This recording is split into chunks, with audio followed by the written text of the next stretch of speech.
আমার প্রশ্নটা ভালো করে মন দিয়ে শোনো ভীম। কি প্রশ্ন? আচ্ছা ভীম বলো তো, একটা কলসি জলে 7টা কলসি ভর্তি করা যায়, কিন্তু 7টা কলসিতে একটা কলসি ভর্তি হবে। ভীম বলে যেমন কালো কুষ্ঠিত তোমাকে দেখতে আর তেমনি তোমার প্রশ্ন। একটা কলসিতে যদি 7টা কলসি ভর্তি হয়, তবে 7টা কলসিতে একটা কলসি ভর্তি হবে না? এটা তোমার প্রশ্ন? তুমি আমাকে ইচ্ছে করে এরকম প্রশ্ন করছো।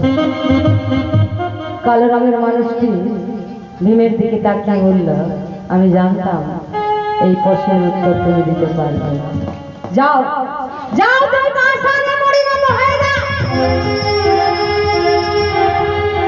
ও মা! ভীম সঙ্গে সঙ্গে